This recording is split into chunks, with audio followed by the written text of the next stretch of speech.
नमस्कार, महाचर्चामध्ये आपले स्वागत आहे. सध्या आपण आहोत सोलापूर जिल्ह्यातील पंढरपूर तालुक्यातील बाळवणी या गावामध्ये. तुम्ही बघू शकताय बाळवणीचं जे बस स्टँड आहे त्याच्या समोरच इथं उपोषण चालू आहे, आमरण उपोषण. तर जे उपोषणकर्ते आहेत त्यांना आपण विचारू की नक्की त्यांच्या काय काय मागण्या आहेत, त्यासाठी ते उपोषणाला बसलेत. तुमचं नाव सांगा आणि काय म्हणजे मागण्या आहेत त्यासाठी तुम्ही आमरण उपोषण करताय आणि आज कितवा दिवस आहे?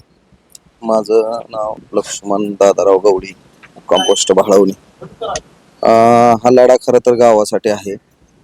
गेल्या 8 महिन्यापासून या लढ्याला सुरुवात झालेली आहे. हे गाव आमचं उद्ध्वस्त होण्याच्या मार्गावरती आहे. ग्रामपंचायत प्रशासनाने ग्रामसभेत निर्णय 28/8च्या ग्रामसभेत निर्णय झाला होता की गावात नवीन कोणत्याही खडी क्रशरला परवानगी देण्यात येणार नाही. आणि त्यानंतर 2 महिन्याने एक 6 सदस्यांचा असं काही सगळ्या गोष्टी ढासळल्या त्यांच्या घरातल्या की त्यांना हा निर्णय द्यायला त्यांनी प्रशासनाला प्रवृत्त केलं. आणि एक नाही तब्बल 30 ठराव खडी क्रशर, RMC प्लांट, डांबर प्लांट अशा या संदर्भात दिले. आणि याची गावाला आज तागायत कोणतीही माहिती नाही. या निर्णयावरती ग्रामसभा सुद्धा झालेली नाही. आम्ही वेळोवेळी प्रशासनाला या संदर्भात निवेदनं दिली, पण ह्या सगळ्यांची मिलीभगत असल्यामुळे कोणत्याही पद्धतीचं आम्हाला यश आलं नाही. आणि या सगळ्या निर्णयाअंती आम्ही उपोषणाच्या मुद्द्यावर शेवटी आलो की आता न्याय फक्त उपोषणामार्फत मिळेल. त्या भूमिकेतनं आम्ही उपोषणाचा सर्व जे काही यात नागरिक आहेत, जे आमचे सहकारी आहेत, यांच्याशी चर्चा करून आम्ही या उपोषणाच्या मार्गावरती आलेलो. आज कितवा दिवस आहे आणि तुम्हाला भेटण्यासाठी शासनाकडून कोण आलं होतं का? हो, आज 3रा दिवस आहे. प्रशासनाकडून काल सर्कल साहेब, ग्रामपंचायतचे इथले ग्रामसेवक, त्यानंतर BDO साहेबांशी चर्चा झाली फोनवरती. प्रशासन आहे, फक्त आता आमच्या एका अटीवरती हा निर्णय थांबलेला आहे. आज उद्या जर समजा त्याच्यावर त्यांनी निर्णय घेतला तर आज उद्या हा गावाचा विषय हा मार्गी लागेल. आम्ही आमची ग्रामस्थांची एक प्रांजळ भूमिका आहे की जे ठराव तुम्ही अंधारात गपचूप घेतले ते ठराव ग्रामपंचायत ग्रामसभेत मांडेपर्यंत त्याच्यावर स्थगिती आणा. किरकोळ गोष्ट आहे. बर बर बर मागण्या काय काय तुमच्या?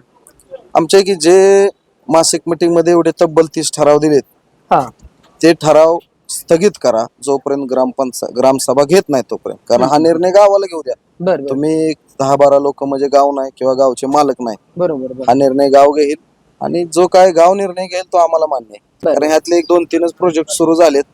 बाकीचे प्रोजेक्टला अजून सुरुवात झाली नाही, पण ते होतील. त्यासाठी आम्ही आधी स्थगिती मागतोय आणि जो काय ग्रामसभेत निर्णय होईल याच्यावर ग्रामसभा होऊन तो आम्हाला मान्य आहे. गाव घेईल ना, त्यामुळं तोपर्यंत स्थगिती हा आमचा, आम्ही त्या भूमिकेवर ठाम आहे. आणि स्थगिती आम्ही अजून 4, 8, 10 दिवस जरी लागले तरी आम्ही प्रशासनाला स्थगिती घेतल्याशिवाय आम्ही कोणत्याही पद्धतीचं याच्यातून माघार घेणार नाही. बर बर बर आता तुमची प्रकृती कशी आहे आणि ह्याच्याबद्दल तुम्ही थोडस सांगा. म्हणजे सध्या प्रकृती स्थिर आहे. थोडस शरीरातली साखर, पाणी वगैरे कमी झालेलं आहे. पण आपण आता शेवटी गावासाठी जो निर्णय घेतो त्यावेळेस मानसिक भूमिका ठरवून घेतलं. बरं, गावासाठी थोड्या काही गोष्टी, आता एवढं स्वातंत्र्य सैनिकांनी आपला जीव गमावला, त्यामुळे आपण थोडं गावासाठी त्रास सहन करणं गरजेचं आहे. सध्या प्रकृती स्थिर आहे. बर बर बर तर तुम्ही बघू शकताय मंडळी, आज 3 ऑगस्ट पासून म्हणजे ही आमरण उपोषण सुरू आहे आणि ह्यांच्याशी आपण चर्चा केलेली आहे. बघू यावरती आता नक्की काय भूमिका घेणार आहेत किंवा याच्यावरती काय निर्णय होतो आता हेच पाहणं गरजेचं आहे. तर महाचर्चासाठी मी समाधान खांडेकर, बाळवणी.